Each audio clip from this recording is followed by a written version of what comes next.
Welcome back to Grim and Whim. Today I will be reading stories from one of my favorite subreddits, r/creepyencounters. And without further ado, let's hop in.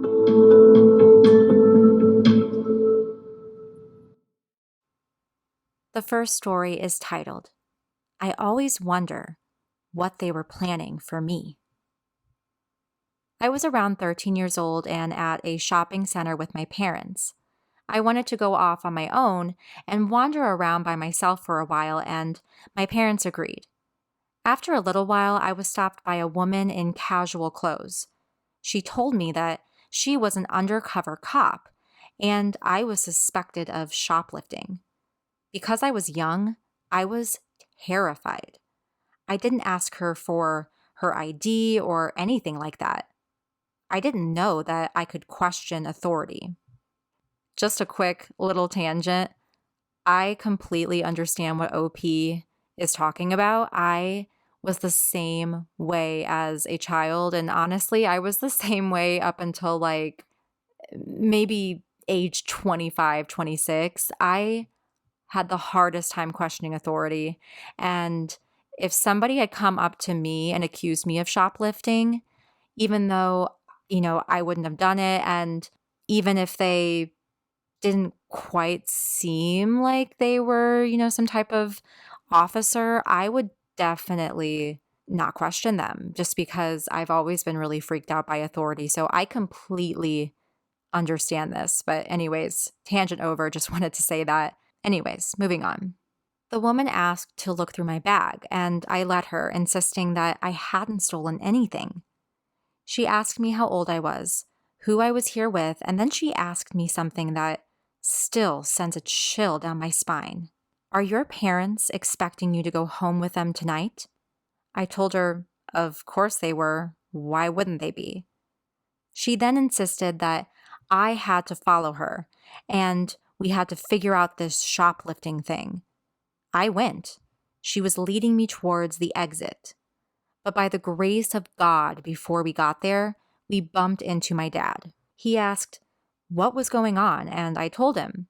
As I was explaining the situation, the woman got on her phone and was talking to someone, saying things like, "Oh, this isn't the right girl?" Then she hung up and said, "Sorry, wrong person," and abruptly walked off.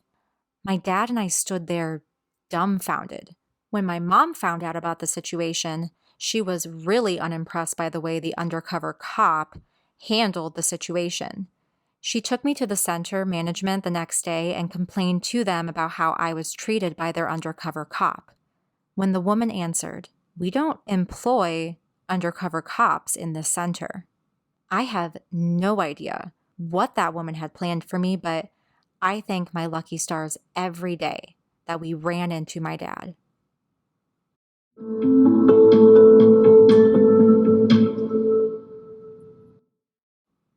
The next story is titled, The Man in My Attic. So I, a 24-year-old male, have lived on my own for about 2 years now. I have a very small bungalow that I am able to pretty comfortably afford. In this bungalow, I have an attic area at, I guess I would say it's about 5 by 5 meters in size, and you can only really stand in there at the very center. Anyways, I work the night shift at a factory. I basically just sit on my phone all night, so I usually get in at around 8 a.m. I was coming home last Thursday during a heavy storm, and I got into the house and just went to sleep. When I woke up, I went on my phone and saw that I was so tired that I didn't check on my notifications. I have a Ring camera outside my door which shows me anyone who would have come to my room. I saw that it had been tripped at 7:42 a.m. I got into the house at around 8:10 to 8:15 a.m. I checked the video and saw that it was a man. He was pressed right up to the door and was fumbling around with the handle. He did this for about 10 seconds until he spotted the camera. Once he did, he very quickly scuttled away. This unsettled me, but didn't entirely creep me out or anything. and I got up to make some food and discovered something in my kitchen.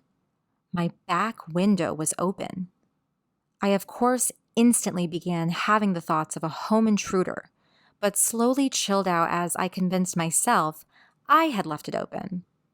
The rest of the day consisted of this, just noticing small things that didn't seem right and scaring myself.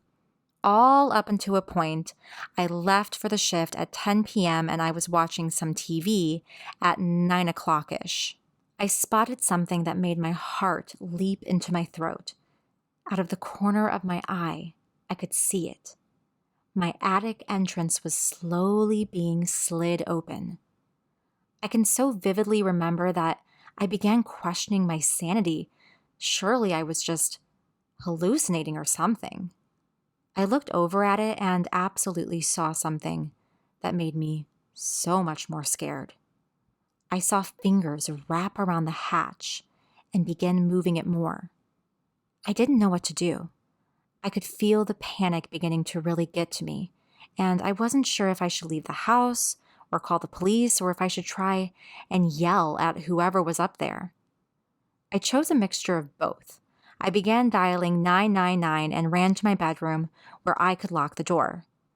As soon as I began running, I heard the hatch get almost torn off with the speed at which they moved it, and I arrived at my bedroom door. I looked down the corridor and watched for a second, seeing only a little slice of the blackness up in my attic, and I saw the human hands still holding the sides of my ceiling.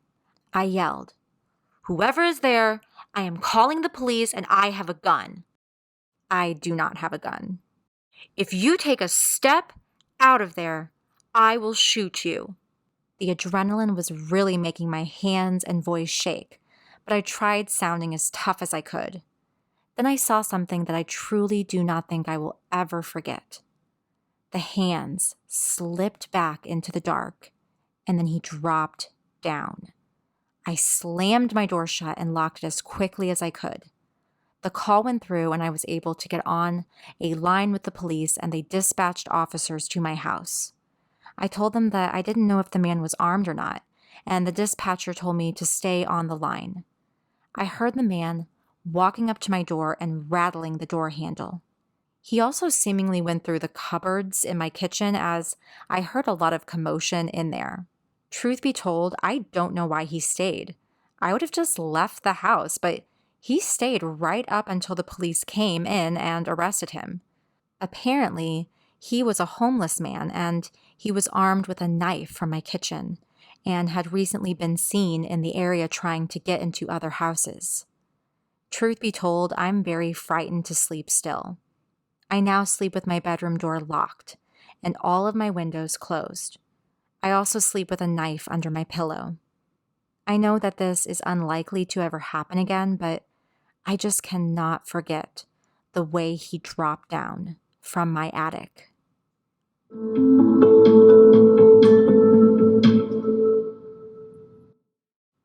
The next story is called Never Go Inside.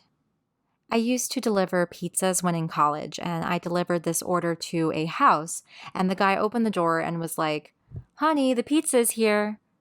But the house was obviously empty, like nothing in the house. No furniture, no rugs, no nothing, literally floors and walls. It was a massive place and abandoned. No noise whatsoever. The guy told me to come in while he went to go get his wallet, and he asked me to stand in a very specific spot and told me, "Don't move." He then locks the door and walks to another room to get his wallet, and he keeps looking back at me. I'm waiting for about 10 minutes and nothing. I walk towards the corner the guy went to, and I get close to the door, and I hear the guy talking about me, like physically, describing me, and he keeps saying, "It'll be easy." That's when I bolted. I found the back door, hopped the fence, and quit that day. I have never delivered ever again. The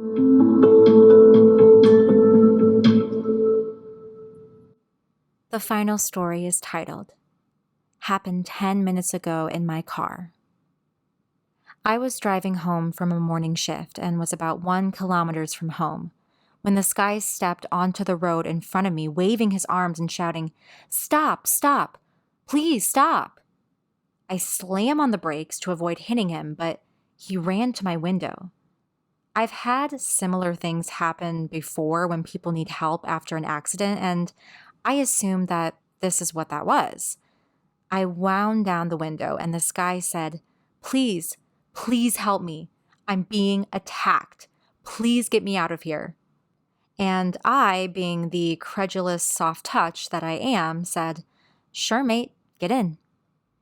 Now, I spend a lot of time in my car, and my front passenger seat is basically my office and covered in crap.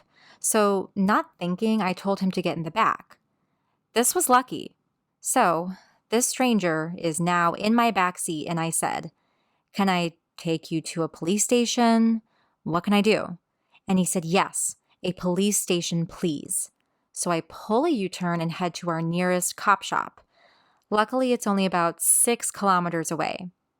At this point, I still think that this guy has been legitimately mugged or something, and I ask, "What's going on?" "There's people after me. There's one there, hiding in the bushes, and another one there, on the side of the road, up in the tree." There's obviously no one in either the bushes or the tree. Oh no, I think to myself. I've picked up a person in the middle of a psychotic break with gang stalking delusions.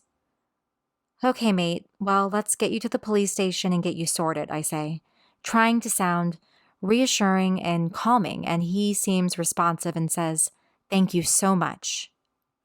"The police station's just out on the main road. Only takes us about a minute to get there," I say. I never wanted a cop car to appear in my rearview mirror so much in all my life. Only 2 kilometers to go. We drive in silence for a minute when he suddenly turns his head on the side and looks at me and says, in this super deep growl, "You're not taking me to a police station, are you?" "Yeah, mate, I am," I say. "We're almost there. Just hang on." "You're one of them. This was the plan, wasn't it? I'm getting chased and you just happen to show up at that second?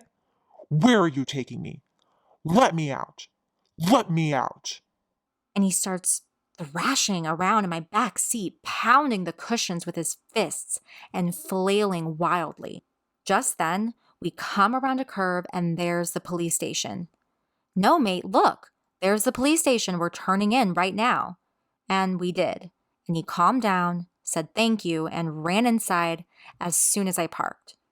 I gave him a few minutes to tell the cops his story, then went inside and told the desk sergeant what happened just for context. Thank you so much for joining me. It's goodbye for now, but I hope to haunt you again soon.